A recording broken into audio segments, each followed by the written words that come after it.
itu sudah bulan Ramadan ya, jadi mungkin akan terpotong waktu Lebaran gitu, karena Pak Jokowi kan sudah membolehkan mudik ya, jadi mungkin ada sepekan 2 pekan mungkin kita agak terganggu. Nanti kita sepakati saja ya, apakah kita tetap kuliah sambil Lebaran gitu atau gimana.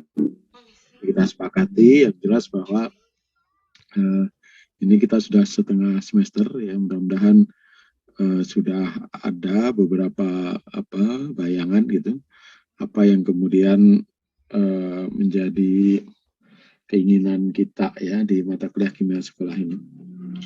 Baik, terakhir saya menugaskan apa ya?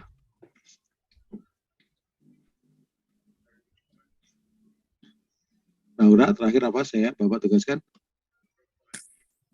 Untuk menyiapkan presentasi, Pak.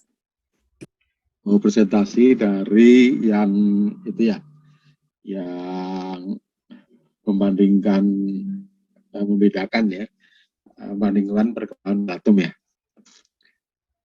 Baik. Iya. Bagi berapa kelompok kemarin? 5, Pak. 5 kelompok ya.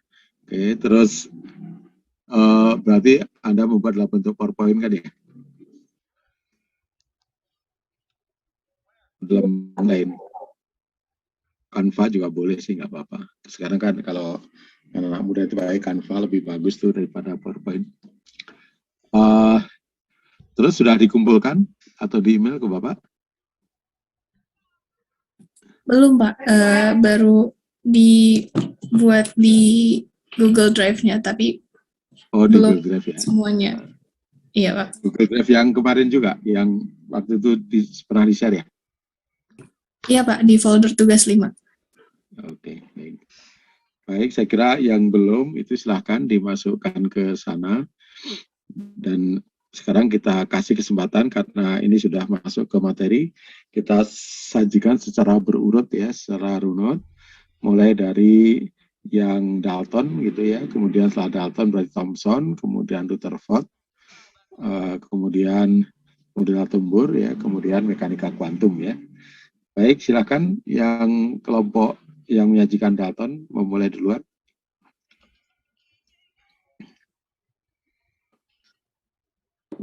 Baik, Pak. Ya, silakan.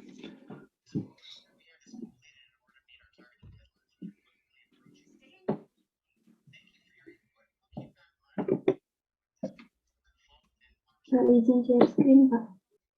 Ya, langsung aja.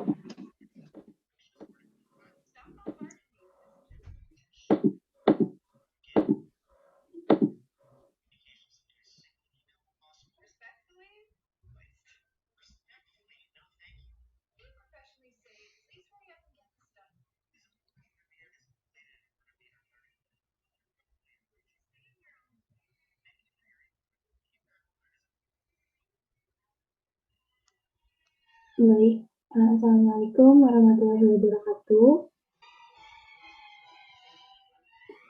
Kami dari kelompok 1 akan menjelaskan mengenai teori atom Dalton.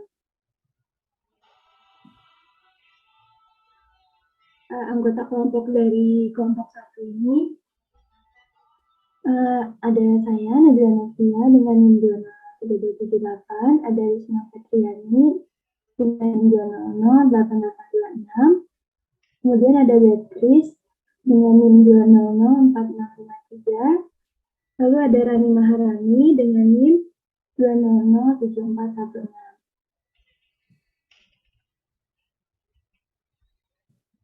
Ya, baik teman-teman, lihat ya di layar itu ada kertas.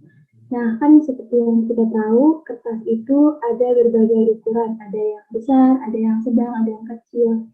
Kira-kira menurut teman-teman, ada nggak ya batas maksimum dari kertas ketika digunting atau disobek sampai dia menjadi partikel yang paling kecil? Kira-kira ada batasnya nggak ya?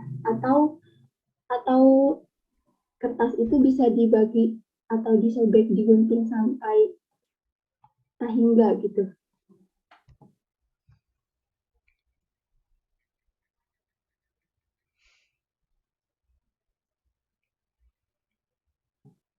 Oke, di sini saya ada contoh lainnya. Di sini ada kertas yang udah digunting atau disobek menjadi partikel yang lebih kecil lagi. Kira-kira menurut teman-teman, kertas-kertas ini yang udah kecil ini bisa nggak ya dibagi lagi menjadi lebih kecil lagi?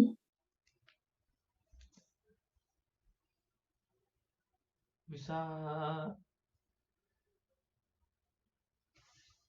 Iya, oke, terima kasih Kak Nora. Oke, jadi gini, kita tonton dulu ya sebentar.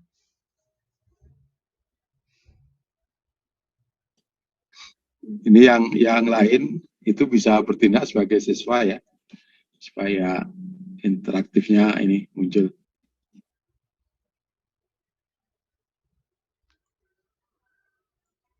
Dan dari yang kita lihat kan potongan-potongan kertas ini udah kecil ya. Kalaupun mau disobek atau digunting lagi pun mungkin susah, karena jangankan untuk digunting, untuk kita ambil aja sulit kan ya teman-teman. Di sini ada contoh lainnya, ada pasir dan juga serbuk besi. Dari sini kita juga bisa lihat, kan kita tahu partikel-partikel atau ukuran dari pasir ataupun serbuk besi itu ukurannya kecil banget, sampai jangan, kalau misalkan kita bandingkan dengan kertas tadi kan mungkin kertas itu ada ukuran lebih besarnya, bisa dibagi-bagi lagi, sedangkan pasir ataupun serbuk besi nggak bisa gitu ya. Dari sini dapat disimpulkan bahwa semua materi itu tersusun oleh beberapa partikel kecil yang tidak dapat dibagi lagi. Nah, ini tuh sesuai dengan hipotesis pertama dari Dalton, yaitu unsur terdiri dari partikel-partikel terkecil padat yang tidak dapat dibagi lagi dan disebut sebagai atom. Atau biasa juga kita kenal dengan bola kejal. Sebelumnya saya mau share video dulu. Ya, tadi jadinya apa sih yang ingin di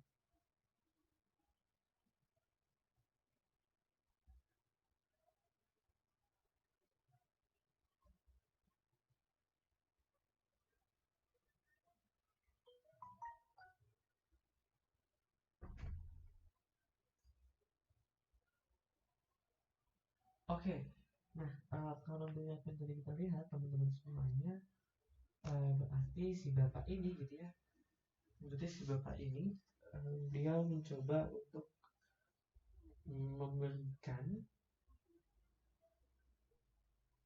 dan dikasih listrik ya, dikasih aliran listrik yang sangat tinggi di tabung gas atom-atom ini gitu ya. Nah nanti ketika dikasih listrik atom ini akan nyala gitu. Nah kalau bisa nyala berarti kita nanti kita akan bahas gitu ya teman-teman.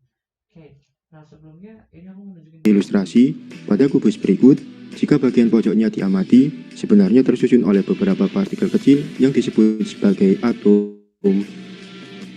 Menurut Dalton, bentuk atom adalah berupa bola pecah yang solid.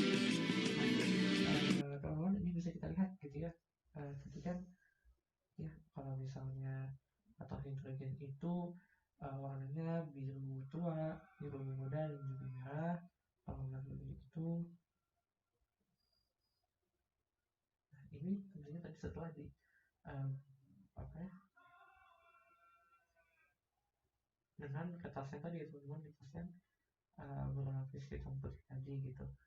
Nah kita bisa lihat teman-teman di sini bahwasanya hidrogen itu warnanya tidak hanya biru gitu ya, tapi melainkan dia bisa. Ya, dari video tadi sudah disebutkan seperti yang sudah saya jelaskan juga sebelumnya.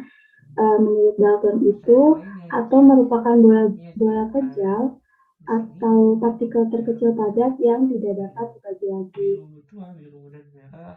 Selanjutnya akan disampaikan oleh Beatrice. Kue pelangi ya teman-teman. Baik, selanjutnya sebelum kita membahas mengenai hipotesis Dalton selanjutnya, saya akan memberikan fenomena mengenai model atom ini. yaitu misalkan kita memiliki 5 gas yang berbeda. Misalnya ada gas hidrogen, oksigen, karbon dioksida, amonia, dan klorida. Apakah yang akan terjadi jika kita memasukkan api ke dalam gas tersebut, ataupun bagaimana cara menguji keberadaan suatu gas? Nah, pertanyaan ini bisa dijawab dengan video yang sudah tersedia. Mari kita simak video berikut. Yang diberikan high voltage atau aliran listrik yang tinggi itu akan juga gitu, itu akan memberikan sebuah cahaya gitu ya. Nah, slide ini hanya fokus cahayanya keluar dari sebuah saja dan prism atau prisma, kaca prisma. In this lesson, we will learn how to test for the presence of hydrogen, oxygen, carbon dioxide, ammonia, and chlorine. We test for gases in the laboratory because it is nearly impossible to determine the identity of a gas just by its appearance.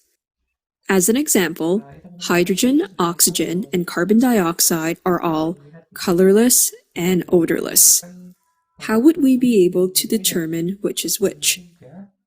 To test for hydrogen, place a lit splint at the mouth of the reaction vessel. You should hear a very distinctive squeaky pop, which confirms its presence.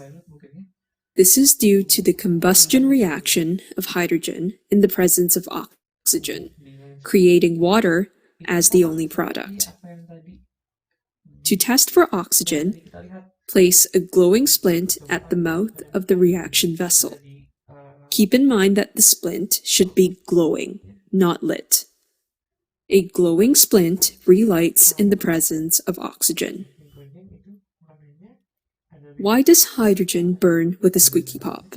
Why does oxygen relight the glowing splint? Hint, recall some properties of hydrogen and oxygen. Please pause the lesson to think about this and resume once you are done. Hydrogen is highly flammable, and the pop sound that you hear is actually a mini explosion. The glowing splint relights in the presence of oxygen as there is a higher concentration of oxygen in the reaction vessel than compared with air, which is only 21% oxygen. Carbon dioxide will extinguish a lit splint, but the same occurs in the presence of ammonia. A more accurate test is to bubble carbon dioxide through lime water, which is an aqueous solution of calcium hydroxide, also known as slaked lime. Lime water turns milky in the presence of carbon dioxide due to the formation of calcium carbonate. Ammonia extinguishes a lit splint and turns damp red litmus paper blue. In the presence of concentrated hydrochloric acid, a white smoke will form. This is ammonium chloride and confirms the presence of ammonia. Chlorine turns damp blue litmus paper red and eventually bleaches it to white. In conclusion, hydrogen burns with a squeaky pop, oxygen relights a glowing splint, and carbon dioxide turns lime water milky. Ammonia turns damp red litmus paper blue and forms a white smoke of ammonium chloride in the presence of concentrated hydrochloric acid. Chlorine turns damp blue litmus paper red and continues to bleach it to white.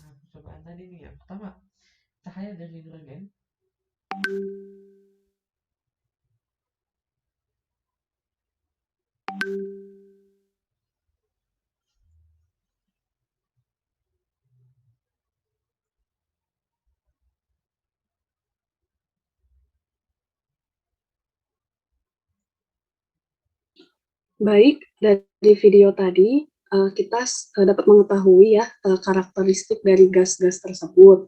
Kemudian pengujian gas ini tuh berguna karena hampir tidak mungkin gitu ya untuk menentukan identitas suatu gas jika hanya melihat dari penampilannya saja. Misalkan hidrogen, oksigen, dan karbon dioksida itu kan semuanya tidak berwarna dan juga tidak berbau. Jadi caranya bisa dengan memberikan api. Kemudian dapat disimpulkan ya, tadi ada gas hidrogen, ketika dimasukkan api maka ada suara atau bunyi letupan. Nah, ini menandakan adanya gas hidrogen pada tabung tersebut. Kemudian yang kedua ada gas oksigen. Jika kita memberi api ke dalam sekitar mulutnya itu, mulut tabung reaksi, maka api itu akan membesar. Namun nyala apinya cenderung akan menghilang dengan cepat. Lalu yang ketiga ada gas karbon dioksida. Jika diberikan api, maka apinya akan padam. Tetapi ini sama dengan amonia. Jadi bagaimana mengujinya supaya lebih akurat, yaitu dengan menentukan keberadaan gelembung karbon dioksidanya melalui larutan kalsium hidroksida atau yang biasa disebut dengan air kapur, di mana nanti air kapurnya ini akan berubah warna menjadi seperti susu. Ini ditandai, ini menandakan adanya karbon dioksida dan pembentukan kalsium karbonat. Kemudian yang keempat ada gas amonia. Pengujiannya dapat dilakukan dengan menggunakan kertas lakmus merah, di mana nanti kertas lakmus merah ini jika didekatkan ke mulut tabung reaksinya yang terdapat gas amonia, maka akan mengubah kertas lakmus merah menjadi biru. Nah, dan jika ditambahkan asam klorida pekat, maka nanti akan membentuk asap. Nah, asap putih ini merupakan amonium klorida. Lalu yang terakhir tadi ada gas klorin. Bisa dilakukan pengujian dengan menggunakan kertas lakmus biru. Ditandai dengan perubahan warna lakmus biru menjadi merah, dan akhirnya kertas lakmusnya menjadi putih. Boleh di next.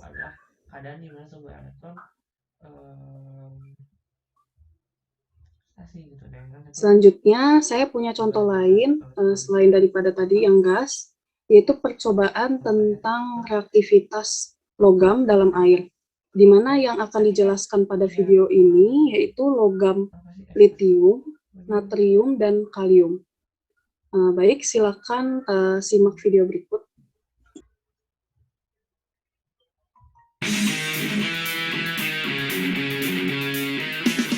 This demonstration shows the difference in reactivity between lithium, sodium, and potassium. So in each of these small dishes, I have a piece of metal, lithium in this case, and then sodium and potassium.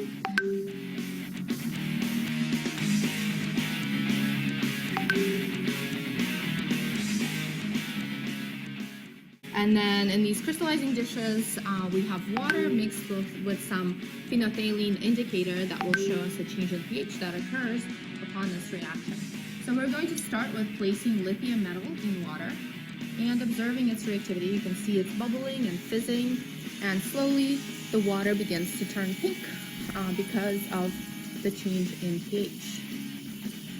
Next, we have sodium metal, and this reacts more vigorously and actually melts as it reacts. And the hydrogen that's emitted during the reaction catches on fire and makes that really fun burst. And now this is potassium.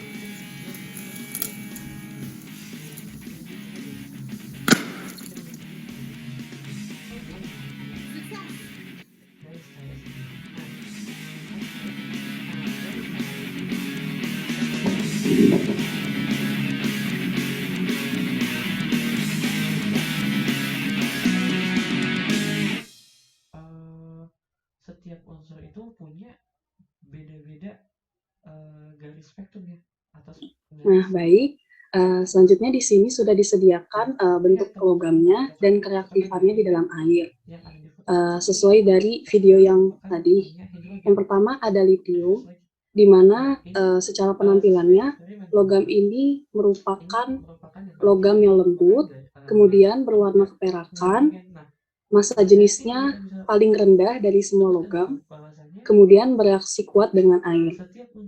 Dapat dilihat juga dari video, jika ditambahkan air, logam ini akan mengapung. Kemudian, logam ini juga mengeluarkan desis secara terus-menerus, dan logamnya pun nanti akan menjadi kecil sampai akhirnya menghilang.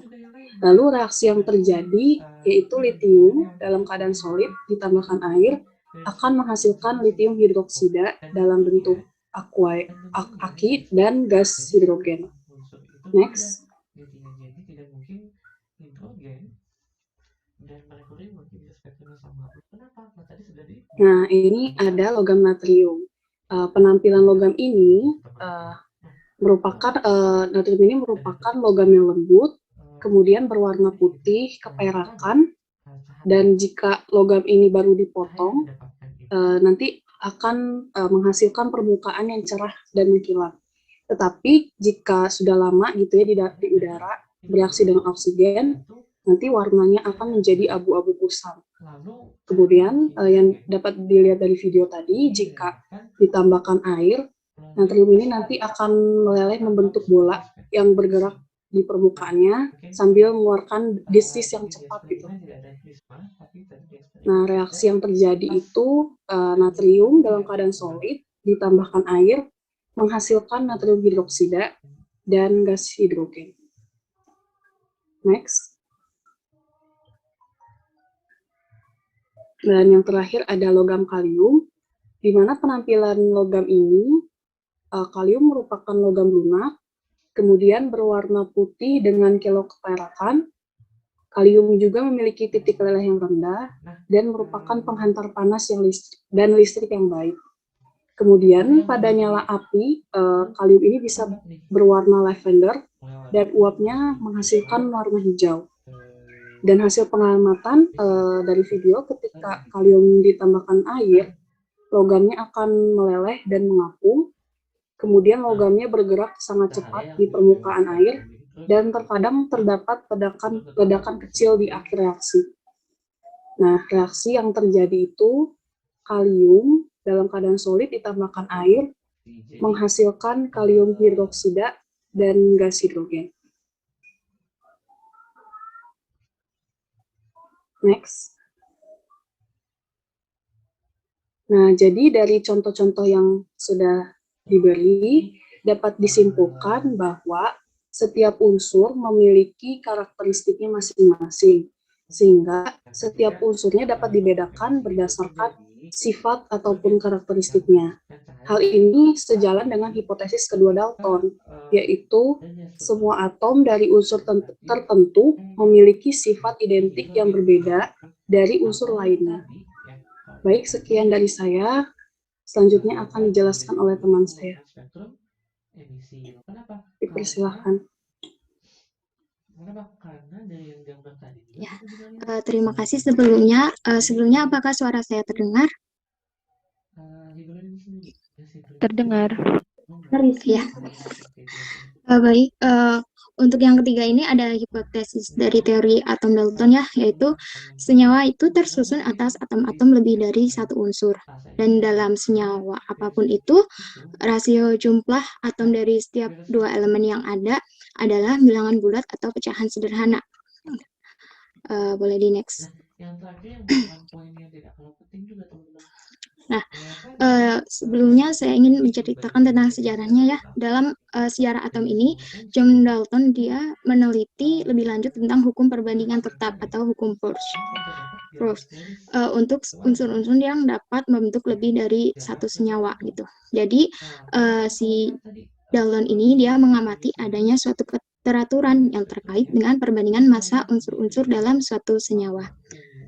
Untuk memperjelasnya, saya izin menyampaikan sebuah video ya. Operator boleh tolong berhenti ya. Sebentar.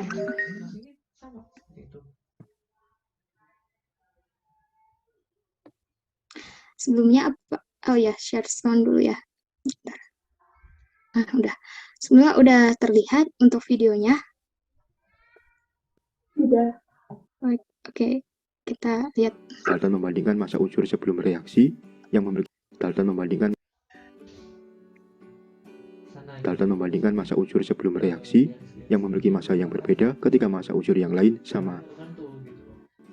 Pada kasus ini, massa yang sama adalah karbon, sehingga massa yang dibandingkan adalah massa oksigen. Massa oksigen pada reaksi 1 dibagi dengan massa oksigen pada reaksi 2 sama dengan 133/267, setara dengan 1/2 atau 1/2. Nah, 1 dan 2 merupakan bilangan bulat dan sederhana. Nah, ini adalah video yang menunjukkan percobaan Dalton tadi. Izin stop share dan boleh di-share kembali buat PPT-nya. Ya, boleh di next.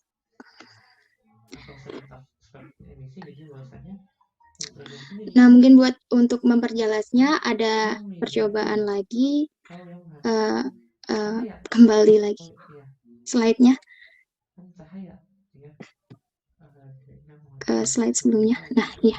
Dan di sini ada percobaan lagi buat atom nitrogen sama oksigen gitu ya. Jadi atom nitrogen sama oksigen ini dia dapat membentuk lebih dari satu senyawa gitu. Nah, di sini ada dia membentuk senyawa nitrogen monoksida sama nitrogen dioksida gitu.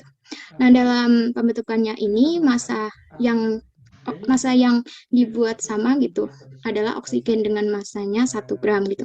Yang dibuat berbedanya massa yang berbeda adalah massa nitrogen dengan 0,875 gram pada pembentukan NO dan 1,75 gram pada pembentukan NO2.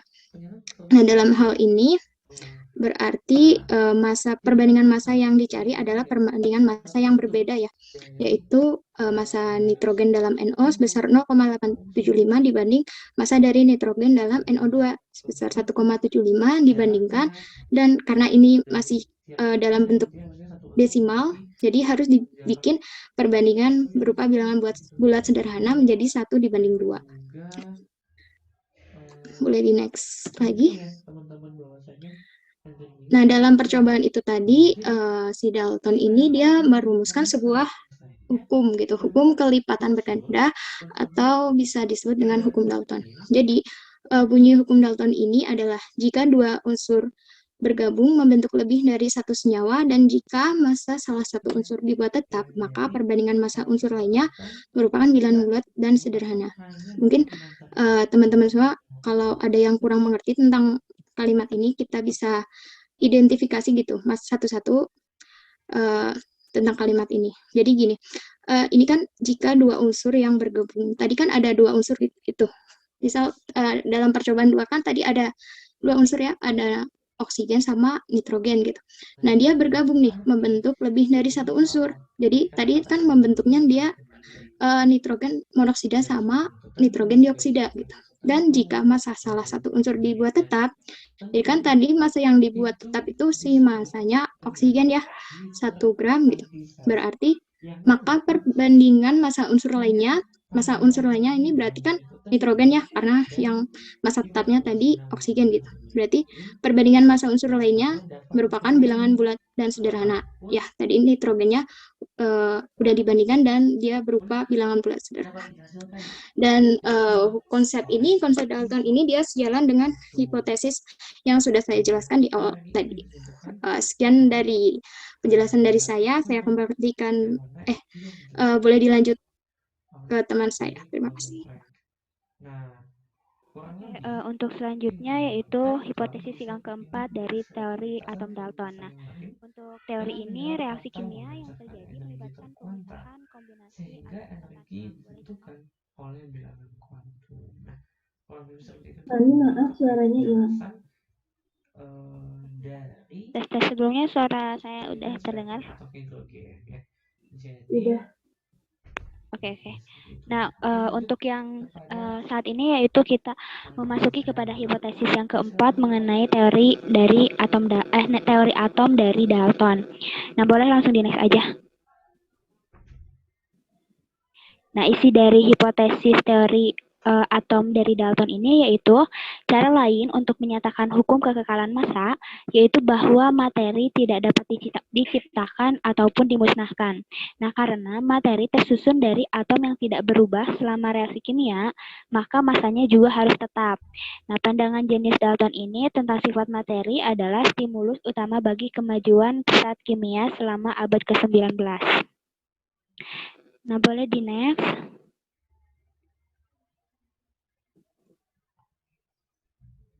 Nah, di sini ada contoh reaksi dari hipotesis yang keempat ini, yaitu ketika mereaksikan padatan NaOH atau natrium hidroksida dengan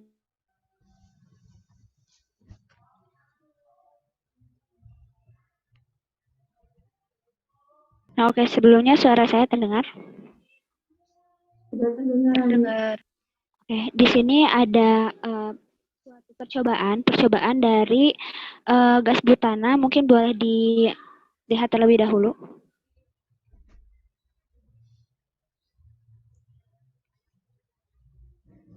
Imagination Station. We've got Jeff here, and we're going to do some fun stuff.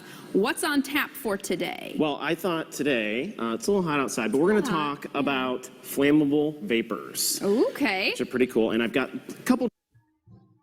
So I'm going to get rid of this flame. All Move right. this over here. Sounds and good. I've got this balloon that is filled with methane gas. Okay. And I thought it might be fun to maybe have you hold some in your hand and light it on fire. Yeah, you know, I do love you to think? hold fire. I do it all the time. Just kidding, but I will today. So let's try it Well, that's out. okay. We've got lots of cool things here. So this is just some soapy water. Okay. And then I have some water here for you. This is going to protect your hand. Okay. So Wow, I'm okay. actually going to have you go ahead and dunk your hand into that water Into this and maybe water? Yep, and get it maybe like up on your wrists Up here. on my wrist? Okay. And what that's going to do is protect you from our flames. And while you're doing that, I'm going to go ahead and start making some bubbles here. Oh, very cool. Look at you. All right, now this is methane gas, it's flammable gas, so it's different than our hexane gas. It's actually lighter than air. Okay, so it looks like maybe more. Is that good? I mean, You it do looks want me to? great, sure. Okay. I like bubbles. Yeah. All right, now what I'd like you to Merrier. do is take your hand and scoop up as many of those bubbles as you can, Okay. Woo. and just hold your hand straight out in front of you like that. Okay, you ready? Sure. You guys ready? Are There's we gonna be a ready? big column of flame. Gonna be hopefully. holding You ready? flames. Yep. 3, 2, 1. Ooh, that was Okay. awesome. Your hand's still there. You still have all your fingers So look and, at this, and guys. I everything. still have a hand. Okay, so that water Yes. is actually, it absorbs a lot of that heat, so it actually protects your hand Yeah, from the you flames. can feel the heat, but definitely no char. and it no makes a burn. really cool little fireball. Should we do it one more time? I think so. Okay, that was so pretty maybe cool. dunk We your should do hand it again. one more time. Maybe we're testing my luck here. We're but testing your hey. luck. You know, well, we've been talking about combustion. We always want to make as many fireballs as Of possible. course, but safely. Don't worry. He's Safely, got an yes. extinguisher over Don't there. I forget saw about it. that. I saw Yeah, we it. brought our fire extinguisher, Yeah. all the safety precautions. My hair have is been back. taken. Oke, Okay. mungkin bisa dicukupkan saja. Ready? Nah, jadi dari percobaan tersebut, nah gelembung busa itu berguna sebagai koloid, di mana ada udara yang terperangkap dalam lapisan tipis atau lapisan tipis oleh perpaduan sabun dan air tersebut, dan udara di dalamnya yang biasanya yaitu gas butana ya. Jadi dalam senyawa itu terdapat gas butana, di mana gas butana ini yaitu memiliki sifat mudah terbakar. Nah, sehingga saat diberikan sedikit api akan terlihat seperti tangannya yang terbakar. Nah, namun sebenarnya bukan tangannya yang terbakar, tetapi gelembung dari busa tersebut atau udara yang ada pada busa tersebut. Nah, intinya guna api dari ini tuh yaitu membakar gas dalam gelembung air untuk membentuk busa ketika dicampur dengan sabun. Nah, hal ini juga berkaitan dengan hipotesis yang keempat, yaitu bahwa senyawa atom ini tidak dapat diciptakan, tetapi hanya dapat direaksikan, dibentuk, dipisahkan, dan lain sebagainya.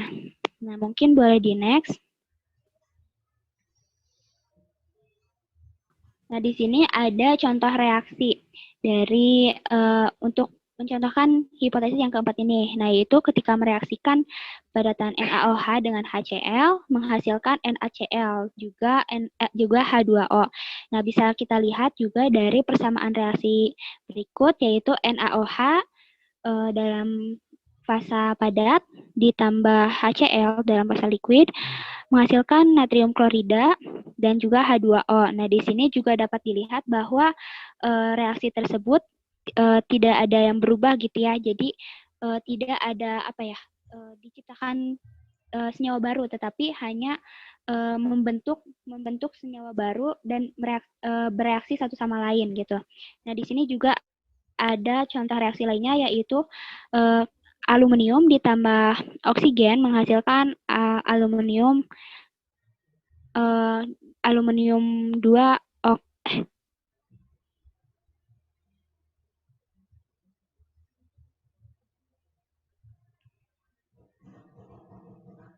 aluminium trioksida. Nah, mungkin maaf, boleh back lagi.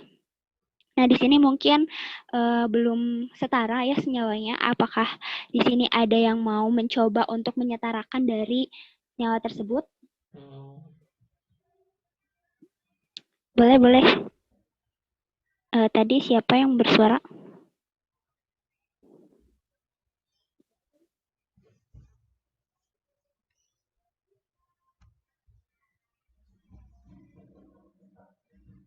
Ada yang mau mencoba?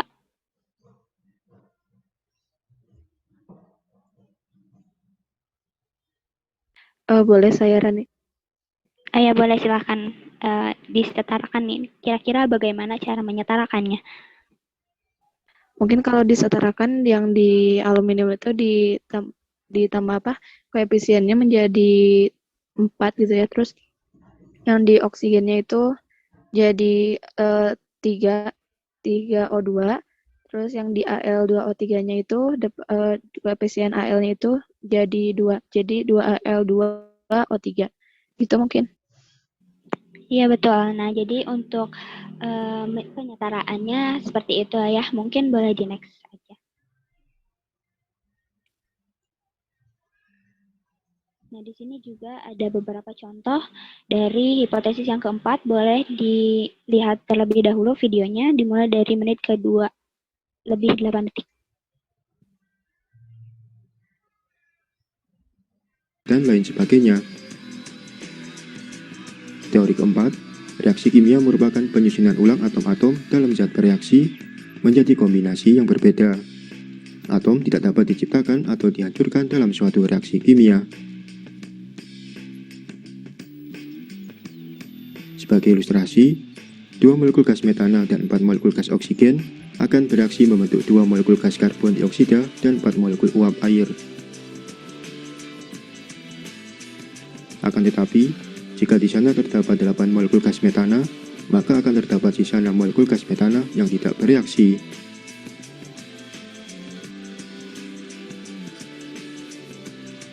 Dalam menjelaskan teorinya, Dalton menggunakan data-data kuantitatif atau data yang terukur, seperti menggunakan hukum kekekalan massa dan hukum perbandingan tetap. Hal ini memacu ilmuwan lain untuk mendapatkan data dalam beragam percobaan, yang nantinya akan sangat berguna bagi perkembangan teori model atom selanjutnya. Yap, semoga tutorial ini dapat memberikan manfaat yang berguna, dan jangan lupa... Oke, dari video ini ada yang mau mencoba menyimpulkan dan menghubungkannya dengan hipotesis keempat dari teori atom Dalton ini?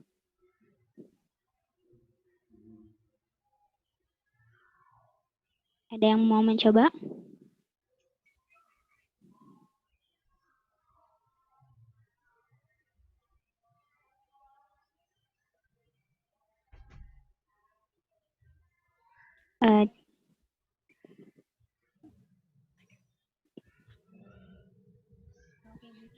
Untuk kesimpulannya, yaitu senyawa dapat kita lihat gitu ya dari video tersebut bahwa senyawa ini tidak diciptakan kembali gitu ya, bisa dilihat dari senyawa-senyawa tersebut yang masih ada gitu ya, masih utuh gitu, hanya saja bereaksi satu sama lain, tetapi tidak menjadi senyawa maksudnya tidak berubah menjadi yang lainnya gitu, tetapi masih terdapat senyawa-senyawa aslinya.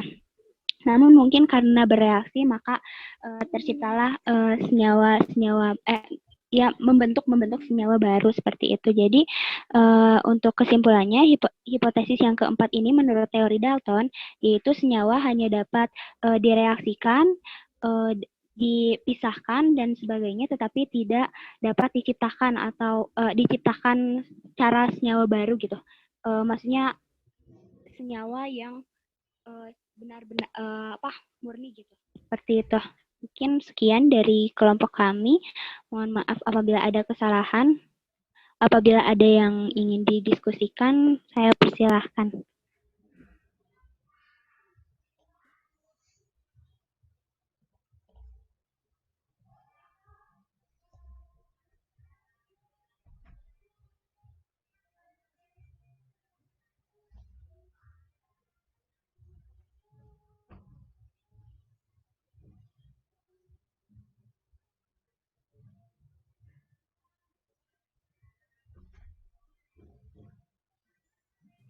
Boleh buat teman-teman yang mau bertanya,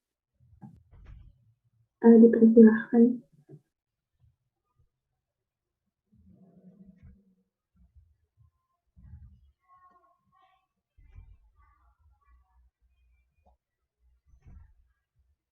Mungkin kalau izin masuk ya, kalau dari aku mungkin bukan bertanya gitu ya, cuma saran aja gitu kan. Di sini kan bahasnya tentang atom gitu ya. Tadi sedangkan Rani ngejelasinnya pertamanya atom tapi senyawa gitu, ke belakang jadinya senyawanya masih ada, senyawanya nggak tercipta, senyawanya kayak gini. Takutnya kan ketika disampaikan kepada siswa itu akan ada ambiguitas gitu ya, jadinya senyawa atau atom gitu. Jadinya lebih ke konsistensinya aja sih dalam penyebutan atomnya gitu, bahwa ternyata atomnya itu tetap ada, tidak dihilangkan atau tidak diciptakan atom yang baru, melainkan atomnya bereaksi gitu ya, seperti dengan cara kombinasi atau penataan ulang gitu. Mungkin lebih ke situ aja sih kalau dari aku. Makasih. Ya, terima kasih juga Andre sudah memberikan sarannya. Boleh kepada teman-teman yang lain, jika ada yang ingin bertanya ataupun memberikan tanggapannya atau sarannya, dipersilahkan.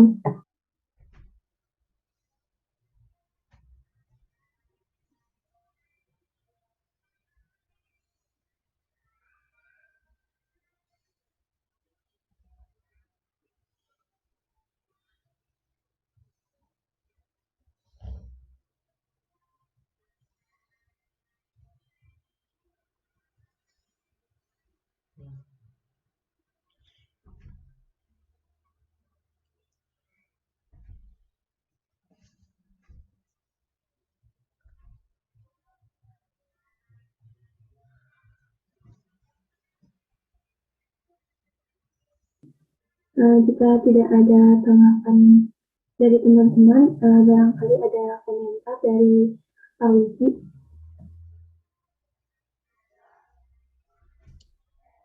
Nanti saya satukan saja, langsung aja lanjut ke ke Thomson ya.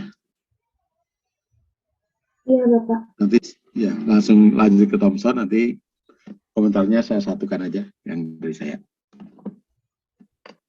Baik Pak, ditutup dulu dari kelompok kami. Sekian yang dapat kami sampaikan. Mohon maaf apabila ada kesalahan. Wassalamualaikum warahmatullahi wabarakatuh. Salam. Silakan yang Thomson lanjut. Baik Pak, punten izin share screen.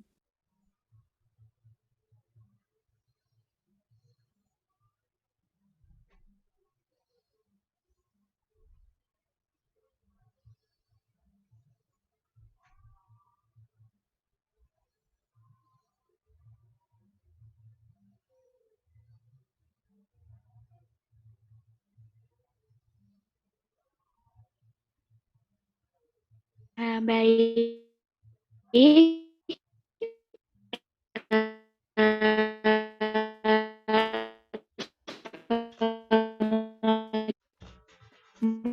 Warahmatullahi wabarakatuh. Selamat sore, teman kami dari kelompok 3 dan 4 akan menjelaskan mengenai model atom Thomson. Selanjutnya, boleh next.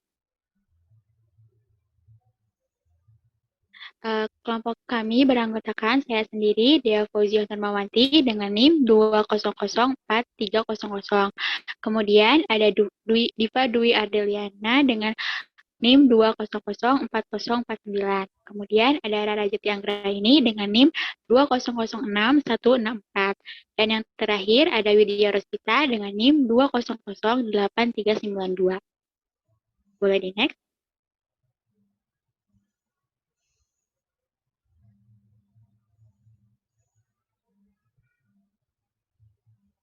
Bahasan yang akan kami bahas terdiri dari prosedur penemuan, kemudian ada fakta-fakta, ada model Thomson, dan ada kelebihan dan kekurangan.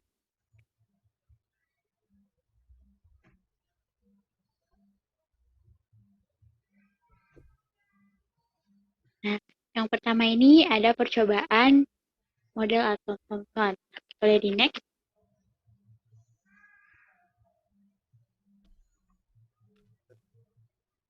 Nah, jadi teman-teman semua, dulu pada abad ke-19 ada sebuah eksperimen di mana eksperimen tersebut menggunakan tabung sinar katoda. Nah, tabung sinar katoda ini merupakan tabung kaca yang berisi gas, yang mana tekanan pada tabung tersebut sangat rendah. Nah, kemudian di tabung ini juga disertai dua lempeng logam yang bermuatan positif atau katoda dan lempeng yang bermuatan negatif atau anoda. Nah, kemudian tabung sinar katoda ini dihubungkan dengan sumber tegangan tinggi. Selanjutnya, boleh di next. Pada percobaan Thomson ini, J.J. Thomson melakukan sebuah percobaan di mana langkah-langkah yang dilakukannya, dulu beliau menyiapkan tabung sinar katoda. Kemudian, beliau mengalirkan arus listrik searah dari kutub negatif katoda ke kutub positif anoda. Kemudian, boleh di next. Nah, kemudian J.J. Thomson juga melakukan percobaan di mana yaitu menempatkan sebuah benda kecil dalam sebuah sinar. Nah, dia juga kemudian melakukan percobaan dengan menempatkan sebuah pelat yang bermuatan listrik di antara katoda dan anoda. Nah, lalu dia juga melakukan percobaan di mana dia mendekatkan medan magnet pada tabung tadi dan di antara katoda dan anoda. Dan yang terakhir, dia juga melakukan percobaan dengan menempatkan baling-baling di antara katoda dan anode. Selanjutnya,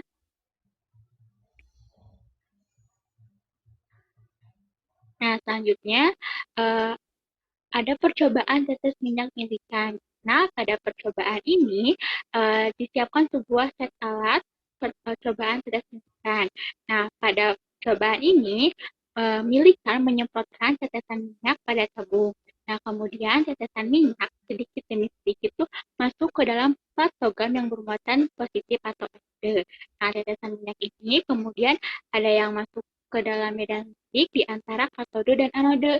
Kemudian tetesan minyak ini ada yang balik ke anode, kemudian ada yang jatuh ke katode, dan ada juga yang diam melayang. Nah, tetesan minyak yang diam melayang ini kemudian disinari oleh sinar X, lalu diteliti menggunakan mikroskop.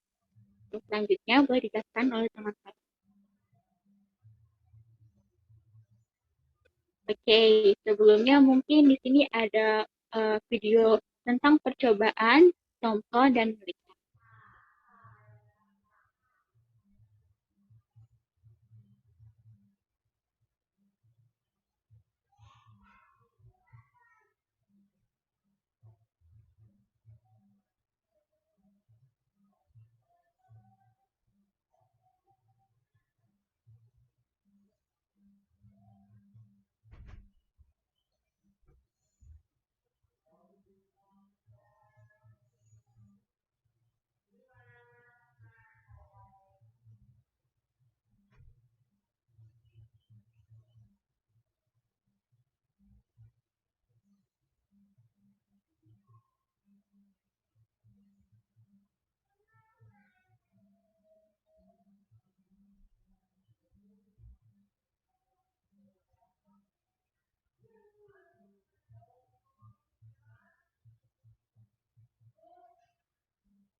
Maaf teman-teman semua, mungkin terdapat kesalahan teknis sehingga videonya tidak bisa diputar.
Elektron ditemukan oleh J.J. Thomson dengan eksperimen tabung sinar katode.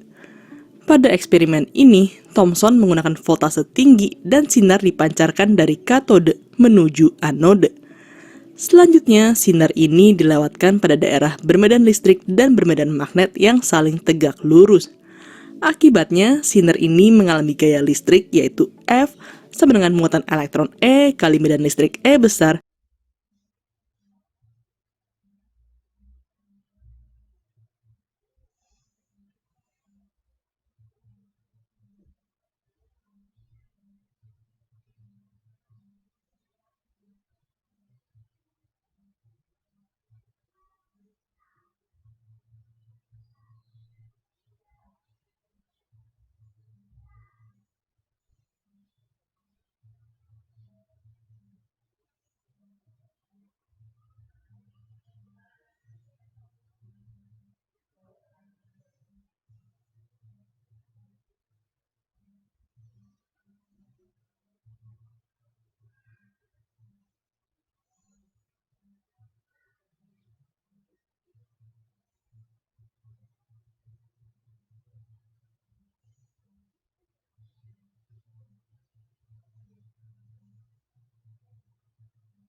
Sebelumnya maaf teman-teman semua, ada trouble di laptop Rara sehingga mengalami kendala teknis.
elektron ditemukan oleh J.J. Thomson dengan eksperimen tabung sinar katode.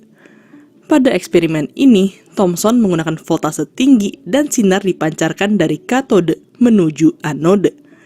Selanjutnya, sinar ini dilewatkan pada daerah bermedan listrik dan bermedan magnet yang saling tegak lurus. Akibatnya, sinar ini mengalami gaya listrik yaitu F sama dengan muatan elektron E kali medan listrik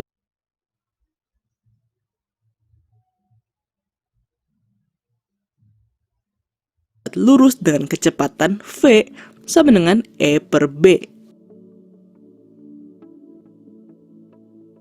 Selanjutnya, sinar katode ini melewati daerah dengan medan magnet. Sinar katode ini berbelok dan menempuh lintasan lingkaran. Dalam hal ini, gaya magnet bertindak sebagai gaya sentripetal, sehingga berlaku EVB sama dengan mv kuadrat per R. Jadi bisa diperoleh E per M sama dengan V per BR. Jika kita masukkan V sama dengan E per B, kita dapatkan persamaan E per M sama dengan E per B kuadrat kali R.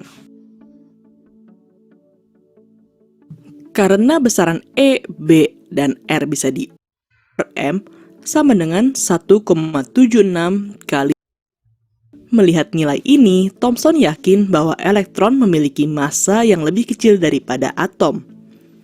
Maka dari itu, Thomson mengemukakan model atomnya, yaitu bola positif dengan elektron yang tersebar di seluruh atom.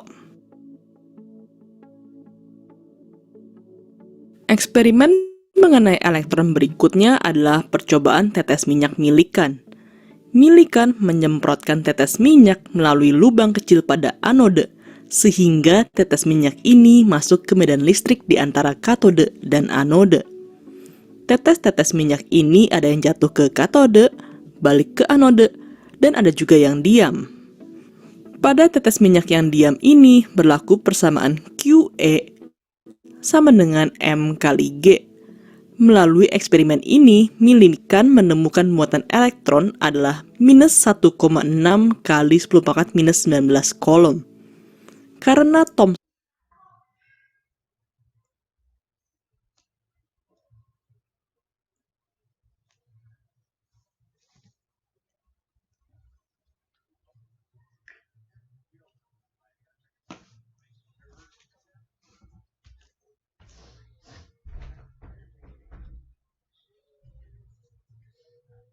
Ya, baik, selanjutnya ada fakta percobaan dari Thomson. Nah,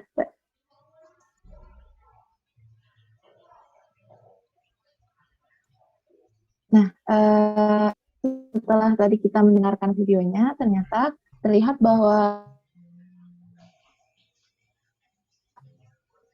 faktanya di tabung sinar katoda ini memang dapat berjalan dalam garis lurus menuju anoda atau elektroda positifnya dan menyebabkan dinding di seberangnya itu di dinding seberang katodanya ini bersinar. Nah, ada juga ketika dimasukkan sebuah objek ditempatkan di jalur katodanya, ternyata memberikan bayangan pada plat yang diletakkan di dekat tersebut. Bayangan ini menunjukkan bahwa sinar berjalan dari katoda bermuatan negatif menuju anoda yang bermuatan positif. Nah, selanjutnya ketika diletakkan lempeng yang bermuatan listrik ini di luar katoda tersebut, ternyata terdapat sinar yang dipantulkan oleh lempeng negatif dan ditarik oleh lempeng yang bermuatan positif. Sehingga dapat kita simpulkan bahwa terdapat atom ini terdapat muatan negatif yang disebut dengan elektron. Nah, ketika tabung katoda tersebut didekatkan oleh magnet dengan kutub positif, maka sinar dalam tabung katoda tersebut belok mendekati ke arah magnet. Sedangkan ketika tabung katoda ini didekatkan oleh magnet yang berkutub negatif, maka sinar dalam tabung katoda ini akan belok menjauhi magnet. Dan pada percobaan juga sinar katoda ini memiliki muatan elektrik negatif. Dibuktikan dengan adanya penolakan terhadap lempeng elektrik yang memiliki negatif. Nah, terus ada juga tadi ketika diletakkan baling-baling di tengah tabung katoda ini, baling-baling tersebut akan berputar. Nah, hal ini membuktikan bahwa sinar katoda memiliki massa yang dapat memutar baling-baling tersebut. Selanjutnya, fakta yang terdapat pada percobaan tetes minyak milikan membuktikan bahwa adanya gaya-gaya yang mempengaruhi gerakan tetesan minyak itu. Gayanya diantara yaitu ada gaya gravitasi, gaya Archimedes, gaya Stokes, dan gaya listrik. Nah, gaya gravitasi ini selalu mengarah ke pusat bumi yang menyebabkan tetes-tetes minyak bergerak ke bawah. Sedangkan gaya Archimedes ini, yakni gaya apung atau gaya angkat ke atas terjadi pada semua benda yang berada dalam fluida. Dan gaya Stokes erat kaitannya dengan viskositas fluida, di mana gerak tetes minyak akan dihambat oleh gaya Stokes yang disebabkan nilai viskositas yang dimiliki oleh fluida.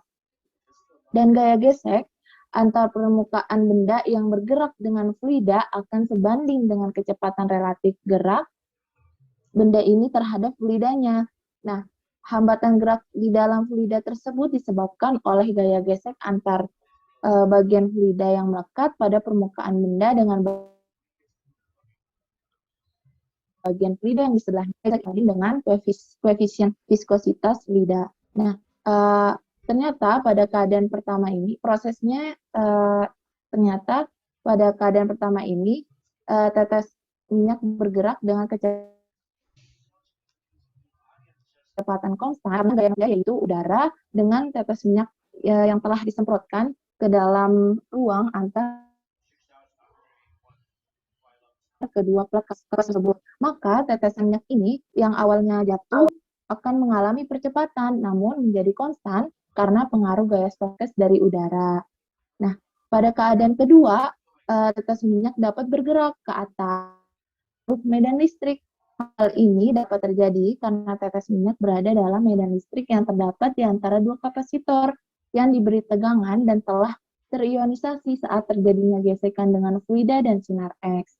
Sehingga tetes minyak memiliki muatan dan akan mendapat gaya listrik berupa gaya tarik menuju plat konduktornya.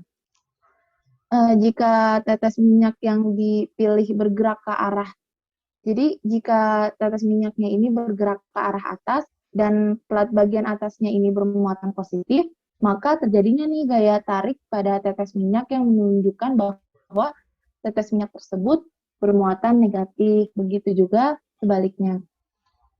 Nah, prosesnya ini pada saat gerakan tersebut naik, butiran minyak hanya dipengaruhi oleh gaya gravitasi bumi, gaya Stokes, dan gaya Archimedes. Jadi, gaya Stokes dan gaya Archimedes ini arah gayanya berlawanan dengan arah gerak butiran minyak, sehingga gaya-gaya tersebut menghambat gerak butirannya.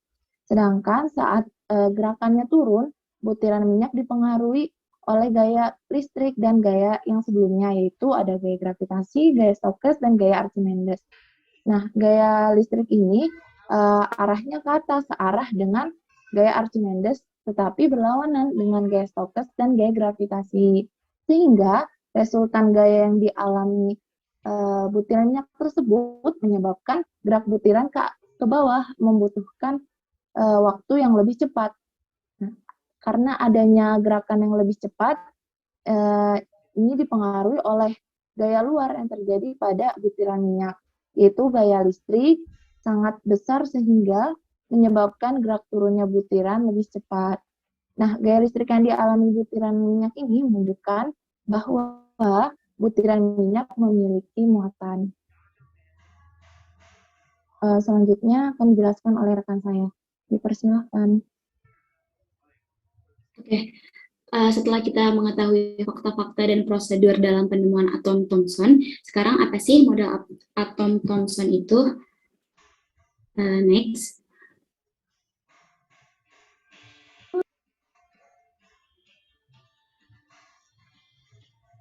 Nah, Model atom Thomson adalah model atom yang merupakan bola pejal yang bermuatan positif atau yang bisa kita sebut dengan proton, dan di dalamnya tersebar muatan negatif yang biasa kita sebut dengan elektron. Nah, gimana tuh maksudnya? Oke, mari kita lihat visualisasinya. Di next. Nah, model atom Thomson ini dapat disebut juga sebagai model atom roti kismis. Nah, kenapa ya gitu? Oke, jadi kismis-kismis yang tersebar dalam roti kismis itu dapat kita ibaratkan sebagai elektron, dan bagian roti secara keseluruhan dapat kita ibaratkan sebagai proton.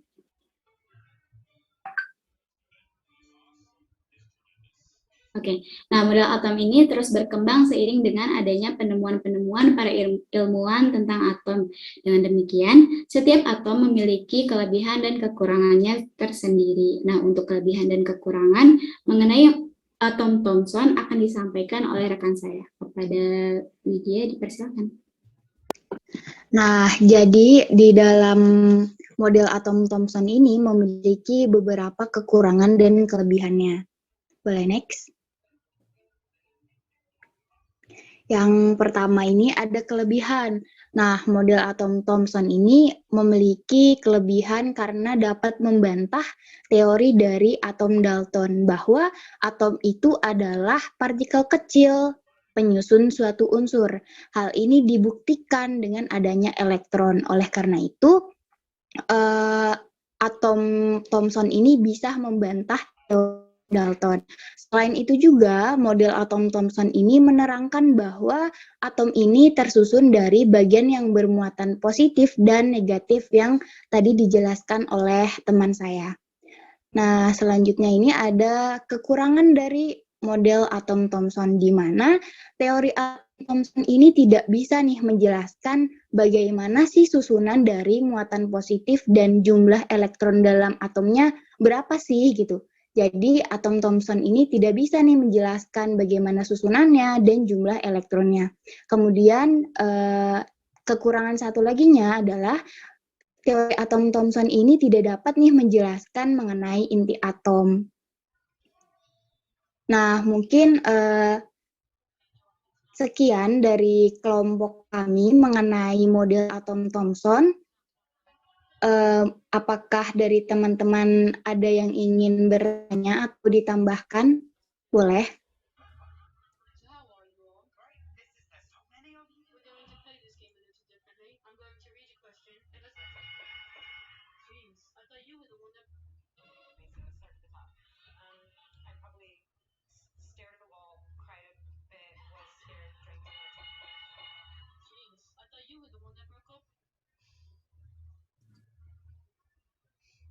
Baik, mungkin bisa lanjut satu lagi, Rutherford.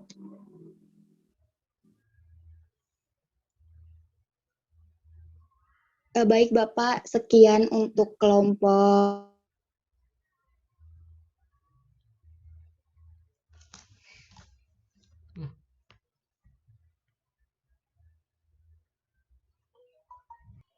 Baik, bismillahirrahmanirrahim. Assalamualaikum warahmatullahi wabarakatuh. Selamat sore semuanya. Perkenalkan, kami dari kelompok 3 pada kesempatan kali ini akan menjelaskan mengenai model atom Rutherford. Kelompok 3 tersendiri terdiri dari saya, Andriana Sayudistira, kemudian ada Nadia Nur Aziza, kemudian ada Salva Aisyah, dan Rona Afifah. Next. Nah, teman-teman, mungkin sebelumnya kan teman-teman sudah dijelaskan gitu ya mengenai model atom Thomson, di mana tadi sampai pada kesimpulan bahwa atom menurut Thomson adalah bola bermuatan positif gitu ya, di mana di dalamnya tersebar elektron ya, atau yang bermuatan negatif. Nah,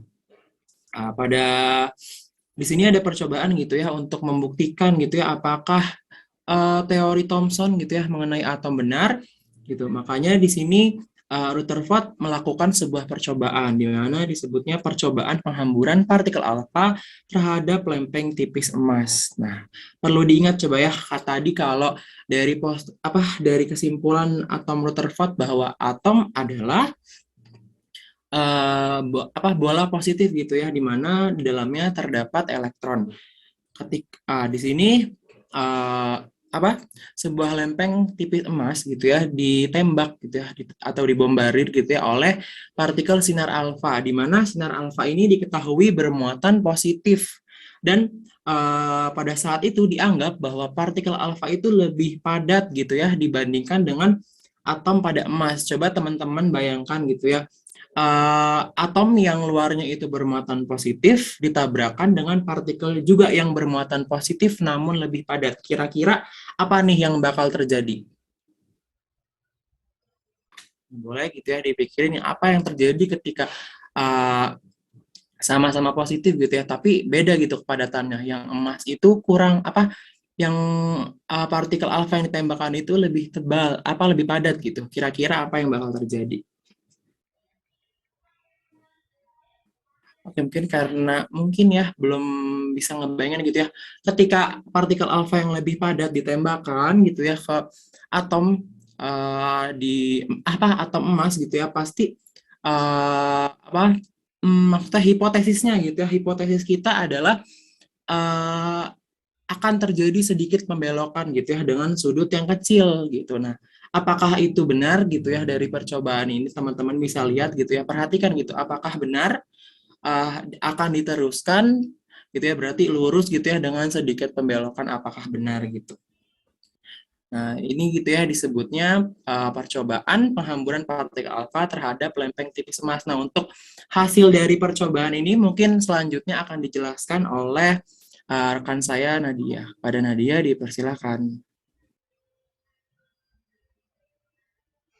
Ya, nah selanjutnya di sini bagaimana ya hasil dari percobaan gitu yang dilakukan Rutherford. Nah, apa saja fakta-fakta yang diperolehnya gitu ya berdasarkan percobaan penghamburan partikel alfanya nih. Nah, yang pertama, ketika partikel alfanya itu ditembakkan pada lempeng emas yang sangat tipis gitu ya, ternyata sebagian besar partikel alfanya itu diteruskan gitu ya, menembus lurus lempeng tipis emas tanpa adanya defleksi gitu atau penyimpangan gitu ya, atau hanya dengan sedikit defleksi. Nah, jadi bisa dilihat di gambarnya gitu. Untuk garis yang berwarna hitam, ada sebagian besar partikel sinar alfa gitu ya ditembakkan dari sumber sinar radioaktifnya gitu. Ternyata mampu melewati foil emas itu gitu ya, menembus lurus. Nah, sementara untuk garis yang berwarna merah terdapat gitu sinar partikel alfa yang mampu melewati foil emas gitu, namun adanya sedikit defleksi gitu ya atau penyimpangannya. Nah, yang kedua, fakta selanjutnya, ketika partikel alfanya itu ditembakkan pada lempeng emas yang sangat tipis, maka ada partikel alfa yang dihamburkan gitu, dibelokkan atau terdefleksi dengan sudut penyimpangan yang besar. Nah, dari gambar, untuk garis yang berwarna biru ya, ada sinar gitu ya, partikel alfa yang tidak mampu melewati foil emasnya gitu, tetapi dihamburkan gitu, dibelokkan dengan sudut defleksi atau penyimpangan yang cukup besar. Nah, fakta yang ketiga, ketika partikel alfanya itu ditembakkan pada lempeng emas yang sangat tipis, ternyata ada partikel alfa yang dipantulkan kembali ke arah sumber sinarnya gitu, sumber pemancar partikel alfanya. Nah, ketika kita lihat seperti biasanya teman-teman. Nah, di sini juga ada gambar yang menginterpretasikan bagaimana nih arah sinar partikel alfa gitu dari percobaan hamburan Rutherford gitu.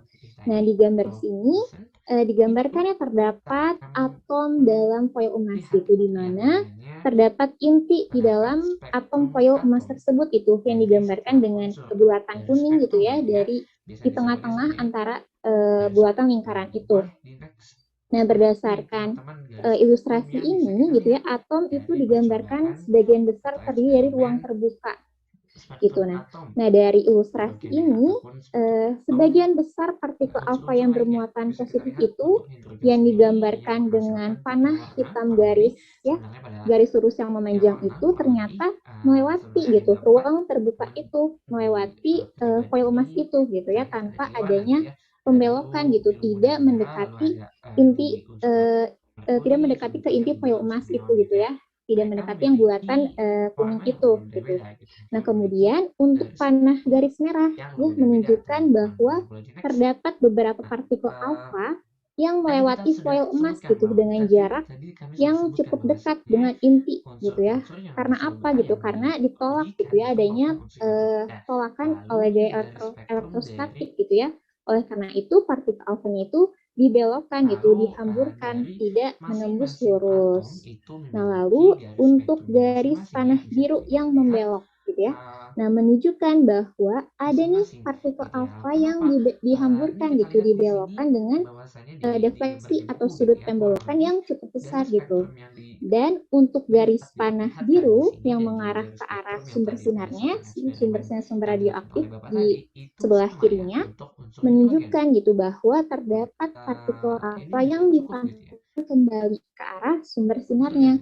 Nah, hal ini berarti ada gitu sedikit sinar partikel alfa yang berada di jalurnya gitu ya untuk bertumbukan dengan inti atom di dalam foil emasnya gitu sehingga menyebabkan sinar partikel alfa itu terpantulkan. Boleh di next? Dari setiap atom. Nah, di sini ada animasi gitu ya, bagaimana nih percobaan penghamburan partikel alfa gitu. Nah, jadi ketika partikel alfanya itu ditembakkan dari sumber radioaktif sebagai sumber pemancarnya gitu, bisa kita pandang bahwa sumber radioaktifnya itu dari sisi sebelah kirinya gitu. Nah, terlihat ya bahwa sebagian besar partikel alfanya itu mampu melewati atom dalam foil emas itu gitu ya. Atom dalam foil emas itu diilustrasikan di sini dengan lingkaran-lingkaran ya, di mana di tengahnya itu ada satu bulatan kecil gitu ya, satu bulatan kecil hitam yang menunjukkan itu sebagai intinya atau nukleusnya. Nah, kemudian ada juga nih partikel alfa tidak mampu melewati sehingga partikel alfa itu dibelokkan gitu, dihamburkan dengan sudut atau defleksi tertentu. Dan ada juga partikel alfa ketika ditembakkan tidak mampu menembus dan juga tidak dibelokkan gitu, tapi dipantulkan kembali gitu ke arah sumber sinar pemancarnya. Nah, jadi setiap kali partikel alfa itu mendekati inti dalam percobaan penghamburannya gitu ya, nah partikel alfa itu akan mengalami gaya tolak yang besar dan oleh karena itu akan terjadi penghamburan gitu dengan defleksi atau penyimpangan yang besar juga. Nah, selain itu partikel alfa yang bergerak langsung menuju inti itu akan ditolak sepenuhnya gitu ya berdasarkan fakta eksperimennya gitu dan arahnya akan dibalik dipantulkan kembali. Nah, dari percobaan Rutherford gitu terhadap hasil fakta eksperimennya, kita bisa menganalisis ya bahwa adanya hamburan partikel alfa yang bermuatan positif itu yang terpantulkan itu adanya gaya tolak menolak gitu ya dari daerah-daerah bermuatan positif gitu yang sangat padat di dalam foil emas tersebut. Nah, boleh di next? Ini ada nah, dari hasil percobaan Rutherford gitu ya, Rutherford ini mampu gitu menjelaskan hasil percobaannya penghamburan partikel alfa dalam bentuk model baru untuk atom gitu. Karena ketika Rutherford melakukan percobaannya untuk menguji teori Thomson gitu. Nah, Rutherford itu meyakini gitu ya bahwa apabila teori atom Thomson ini benar, maka seluruh partikel alfanya itu tidak akan dihamburkan gitu atau dibelokkan, tidak akan dipantulkan juga gitu. Tetapi akan diteruskan menembus lurus lempeng tipis emas gitu ya tanpa adanya defleksi atau dengan sedikit defleksi. Nah, sebab gitu ya, tadi setelah dijelaskan ya sebelumnya bahwa menurut Thomson itu muatan positif atom tersebar merata gitu secara homogen di seluruh bagian atom sehingga seharusnya seluruh partikel alfa yang bermuatan listrik positif itu dapat melewati lempeng tipis emas ya. Nah, namun pada kenyataannya fakta hasil eksperimennya itu ada ya partikel alfa yang dibelokkan bahkan dihamburkan. Nah, oleh karena itu Rutherford pun mengajukan model atom baru gitu ya berdasarkan hasil percobaannya. Nah, dari percobaan Rutherford, apa nih yang bisa kita simpulkan dari fakta eksperimennya? Nah, yang pertama itu, pernyataan pertama bahwa sebagian besar ruangan dalam atom itu merupakan ruangan kosong. Nah, hal ini, gitu ya, pernyataan ini didasarkan oleh karena adanya sinar gitu ya berkas partikel alfa yang tidak dibelokkan gitu, tetapi tetap diteruskan melewati lempeng emas tersebut. Nah, yang kedua, kesimpulan yang kedua yaitu sebagian besar massa atom terpusat pada inti. Nah, jadi sebagian besar massa setiap atom gitu ya, dan semua muatan positifnya itu dan yang berada di wilayah yang sangat kecil dan sangat padat yang disebut dengan nukleus atau inti gitu. Nah, statement kedua ini didasarkan pada fakta eksperimen yang menunjukkan bahwa ada partikel alfa yang dihamburkan, yang dibelokkan gitu. Nah, jika massa atomnya itu tersebar gitu ya, nah maka seharusnya seluruh partikel alfa itu menembus lurus gitu ya, melewati lempeng tipis emas gitu ya, bukan dibelokkan atau dipantulkan gitu. Nah, muatan positif atom menurut Rutherford itu semuanya terkonsentrasi di nukleus gitu ya, atau inti pusat yang sangat padat, yang sangat masif di dalam atom. Nah, kesimpulan yang ketiga bahwa atom itu terdiri dari inti atom yang bermuatan positif dan elektron-elektron yang bergerak mengelilingi inti. Nah, hal ini itu didasarkan pada apa gitu ya? Karena sesuai dengan fakta eksperimennya, ada berkas partikel alfanya itu tidak diteruskan, tidak dibelokkan, tetapi dipantulkan kembali gitu ya, karena mengalami gaya tolak yang besar gitu terhadap intinya gitu ya. Ada gaya tolak menolak dari daerah-daerah bermuatan positif di sekitar inti gitu, sehingga partikel alfa itu dipantulkan kembali. Nah, berdasarkan fakta eksperimen itu, karena terdapat sinar partikel alfa yang terpantulkan, berarti bisa kita simpulkan gitu ya, ada inti gitu di mana semua massanya itu terpusat di sana gitu, sehingga ketika sinar partikel alfa yang merupakan inti atom helium gitu ya menumpuk, maka akan terpantulkan gitu. Jika tersebar massanya ya berarti seharusnya akan menembus gitu seharusnya. Nah, karena terpusat semua massanya itu ada di sana. Nah, kemudian inti yang bermuatan positif gitu ya. Kenapa? Karena terhamburnya itu bukan ke dalam, tapi tertarik gitu ya ke intinya, tapi keluar gitu, tertolak oleh intinya. Karena sebagaimana kita tahu bahwa sinar partikel alfa itu bermuatan positif, maka akan terjadi gitu gaya tolak menolak, sehingga sinar partikel alfa itu pun akan terpantulkan. Nah, jadi sinar partikel alfa yang bermuatan positif gitu ya, kemudian berdasarkan fakta eksperimennya ternyata ada yang terpantulkan, maka bisa kita ambil kesimpulan bahwa di dalam atom itu ada inti yang bermuatan apa? Tentunya yang bermuatan positif ya, karena sinar partikel alfa itu terpantulkan, adanya gaya tolak menolak antara partikel sinar alfa dengan inti di dalam suatu atom. Pembahasan selanjutnya akan dijelaskan oleh rekan saya. Kepada Safa dipersilakan. Baik, untuk selanjutnya, dari percobaan dan fakta hasil percobaan yang telah dipaparkan sebelumnya oleh Nadia dan Andrean, dapat disimpulkan bahwa dalam teori atom ini, setiap atom itu mengandung inti atom yang bermuatan positif dengan elektron yang mengelilingi dalam lintasannya. Selain itu, massa atom ini terpusat di inti atom dan sebagian besar volume atom tersebut merupakan ruang hampa. Hal tersebut dibuktikan dari hasil percobaan penembakan logam oleh sinar alfa yang sebelumnya juga sudah dipaparkan. Nah, model atom ini juga terkenal sebagai model atom planet. Hal itu karena Rutherford menggambarkan penemuannya seperti tata surya, yaitu seperti planet yang mengelilingi matahari sebagai pusat dalam orbitnya. Nah, dalam hal ini yang berperan sebagai planet elektron dan yang berperan sebagai matahari itu adalah nukleusnya. Dan tentunya semua atom memiliki kekurangan dan kelebihannya masing-masing gitu ya. Nah, untuk kelebihan dan kekurangannya tersebut akan dipaparkan selanjutnya oleh Rona. Kepada Rona dipersilahkan. Baik, terima kasih. Selanjutnya kita akan melihat kelebihan dan kekurangan dari model atom Rutherford. Yang pertama itu kelebihannya, model atom Rutherford ini membuat hipotesis bahwa atom tersusun dari inti atom dan elektron mengelilingi inti atom, yang mana kelebihan yang pertama ini menjelaskan kekurangan teori atom dari J.J. Thomson. Lalu selanjutnya, model atom Rutherford dapat menggambarkan gerak elektron di sekitar inti. Lalu elektron dapat bergerak dalam lintasan apapun dari lintasan yang tak terhingga jumlahnya.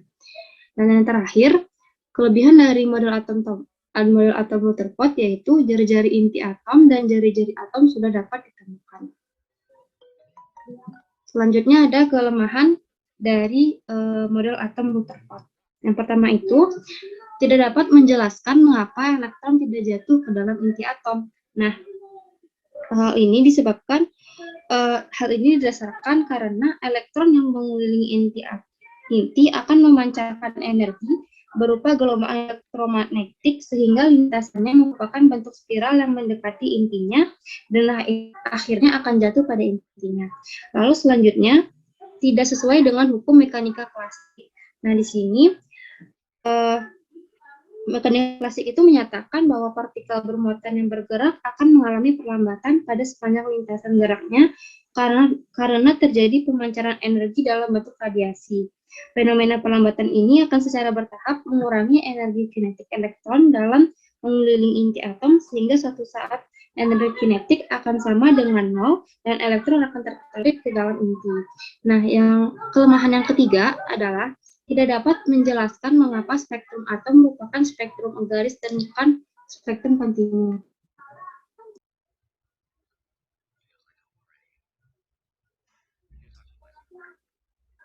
Lalu selanjutnya ada elektron memancarkan energi ketika bergerak sehingga energi atom menjadi tidak stabil. Lalu kelemahan selanjutnya tidak dapat menjelaskan spektrum garis yang ada pada atom hidrogen atau H. Dan selanjutnya teori atom ini tidak dapat mendeskripsikan secara rotasi dari inti atom dan letak dari elektron. Dan yang terakhir, kelemahan terakhir adalah tidak bisa menjelaskan mengapa elektron yang bermuatan negatif tidak jatuh ke dalam inti atom yang bermuatan positif. Mungkin sekian yang dapat kelompok kami sampaikan. Apabila ada komentar dan pertanyaan, dipersilakan. Cepat. Ya, baik. Karena terbatas waktu ya, langsung saya ambil alih saja. Mungkin dari 3 tadi yang tampil ya, itu yang pertama ini saya coba share screen dulu. Saya share screen keseluruhan saja biar terlihat ya. Oke, sudah terlihat ya. Nah, saya masuk ke sini dulu.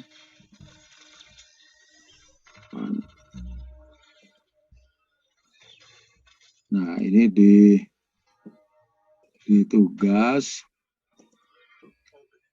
Nah, ini berarti kelompok 1, 2, 3, 4. Ini belum ya. Tadi segera dikirim. Kemudian tugas-tugas yang lain harapannya sudah lengkap karena nanti saya akan melihat ya semua tugas ini secara secara detail gitu karena tugas ini sebagai bagian ya penilaian Anda nanti di akhir semester ya, sehingga tugas-tugas ini itu tolong dilengkapi karena kalau nggak lengkap berarti nanti nilainya akan kosong gitu.